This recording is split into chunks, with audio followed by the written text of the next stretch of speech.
ये सारे मामले में अभी तक क्या पता चल सका है? जो पोस्टमार्टम रिपोर्ट आई है उससे हमें बताया जा रहा है, उससे पता ये चल रहा है कि अलग अलग लाख शुक्र कि किसी किस्म का कोई तशद्दुद नहीं हुआ था। वो उनकी बेबसी के वो इसी तरह से उनकी डेथ हुई है शायद कि बॉडी के ऊपर ब्लड जम जाने के निशानात मौजूद हैं। इसके अलावा अभी तक क्या कुछ पता चल सका है सर? जी थैंक यू वेरी मच। जैसे कि काफ़ी चीज़ें तो आपने हक़ाइक़ आपने बयान कर दिए हैं।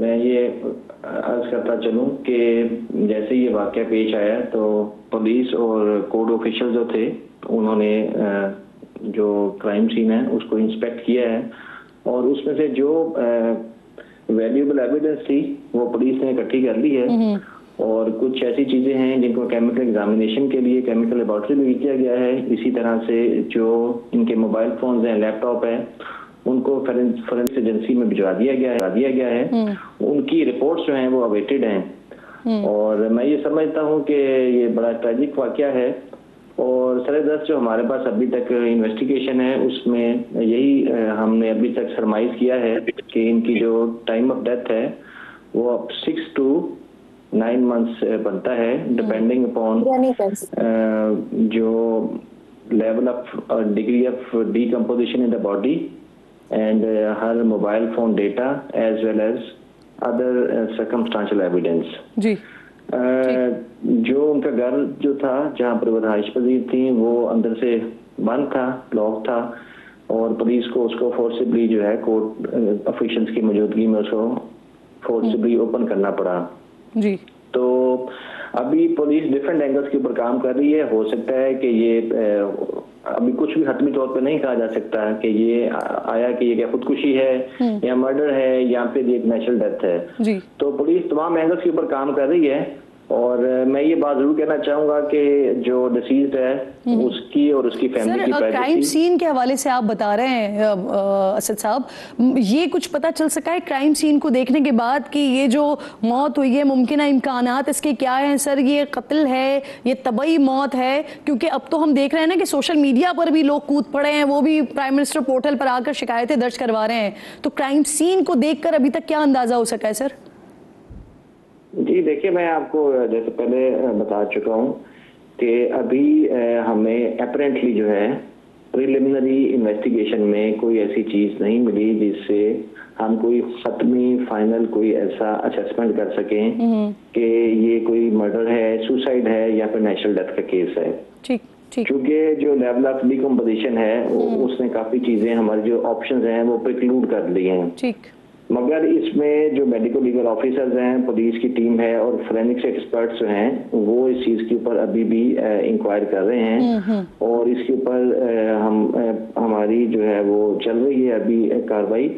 और उसके अलावा मैं आपको बताता चलूं कि हमने इनकी फैमिली से रब्ता करके जो उनकी डेड बॉडी है वो उनके हवाले कर दी है। हमने उनको बिल्कुल इस बात के ऊपर इंकरेज कर रहे हैं कि अगर वो समझते हैं कि कुछ भी किसी लेवल का सस्पिशन है तो इसकी जरूर जो एफआईआर है वो दर्ज करवाएं। और सर केमिकल एनालिसिस के लिए भी बाल और शर्ट के टुकड़े वगैरह लिए गए हैं, तो वो रिपोर्ट कब तक आ जाएगी? जी ये जो रिपोर्ट्स हैं इसमें अमूमन जो है 1 से 2 हफ्ता जो है वो कम से कम लगता है क्योंकि इसमें प्रोसेसेस हैं उसमें और डिफरेंट जो एक्सीडेंट्स के जो हैं लेबॉर्ट्रीज हैं जैसे इस्लामाबाद में, कराची में है, लाहौर में, तो इनमें टाइम लगता है कुछ। मैं साथ में ये मजीद आपको बताना चाह रहा था कि जो सोशल मीडिया के ऊपर जो चीज़ लोग कई फ्लोट कर रहे हैं हम तो उनको खुद इनकरेज करते हैं अगर किसी के पास कोई वैल्यूएबल इंफॉर्मेशन है तो वो जरूर शेयर करें। बाकी हेयर से र्यूमर्स या ऐसे अनसब्सटेंशिएटेड जो फैक्ट्स हैं उससे इज्तनाब करना चाहिए। बिल्कुल आपकी बात दुरुस्त है सर। मोबाइल फोन डिकोड हुए हैं तो उससे क्या कुछ पता चल सका है? कोई मशकूक चीज वगैरह सामने आ सकी है? नहीं किरण, जैसा कि फोन जो थे वो पहले तो उनकी बैटरीज ऑफ थी और चूंकि आमतौर पर फोन जो है पासवर्ड प्रोटेक्टेड हैं, ये दोनों फोन जो थे वो भी पासवर्ड प्रोटेक्टेड थे। अब हमने उनको फोरेंसिक्स एजेंसी में भेज दिया है हम कोशिश करेंगे कि उनके जो फोन्स हैं उनको हम खोलें और उसके डेटे को एक्सेस करें। हमें उम्मीद है कि उसमें से कोई ना कोई हमें जो है वो ब्रेक थ्रू मिलेगा। सही। और सर वो फोन, ये तो एक प्रोसेस है, लेकिन वहां पर जो क्राइम सीन पर जो प्रोसेस होता है उस जगह पर फिंगरप्रिंट्स भी लिए गए, तो सर फिंगरप्रिंट्स के एक हैं या एक से ज्यादा हैं, क्या मिला है फिंगरप्रिंट्स में?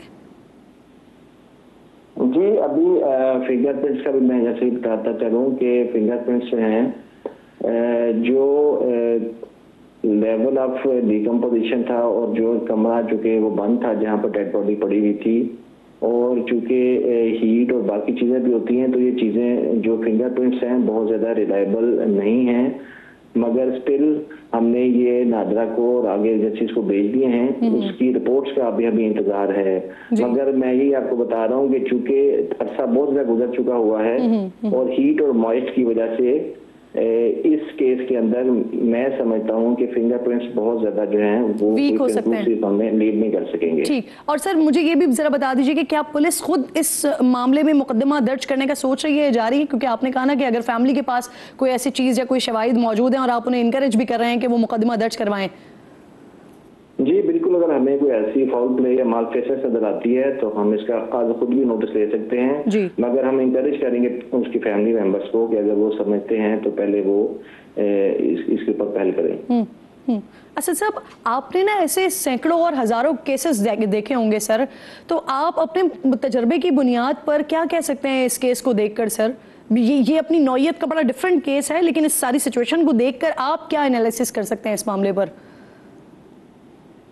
जी देखिए, हर केस जो है वो यूनिक होता है अपने लिहाज से, सर्कमस्टांसेस के लिहाज से, मोटिव्स के लिहाज से। There are so many possibilities, और मैं ये समझता हूँ कि ये केस भी काफी। और सर आपको देख के नेचुरल डेथ आपको लग रही है या सुसाइड लग रहा है आपको देखकर मैं पूछ रही हूँ?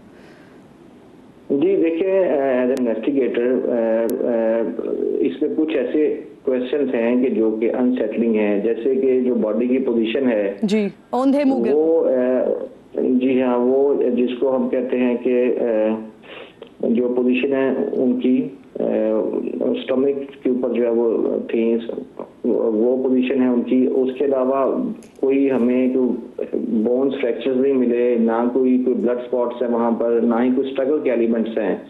तो ये वो चीजें हैं कि जो कि बताती है कि शायद हो सके नेचुरल डेथ हुई हो, मगर उसके अलावा ये भी हो सकता है कि कोई उसमें कोई हो सके पॉइजन ऐसा ना हो, खाताती तौर पर भी कोई ऐसी चीजें हो जाती हैं।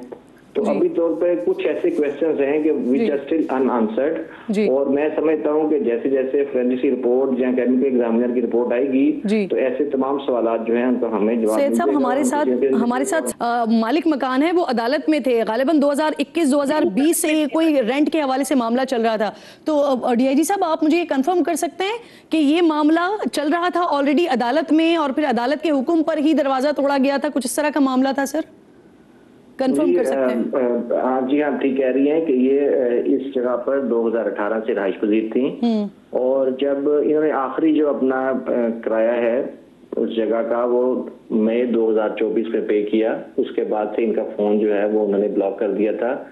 तो इस सूरत हाल को देखते हुए जो लैंडलॉर्ड था फिर वो कोर्ट ऑफ लॉ में चला गया और फिर उसने जो है कानूनी रास्ता वो अपनाया। जी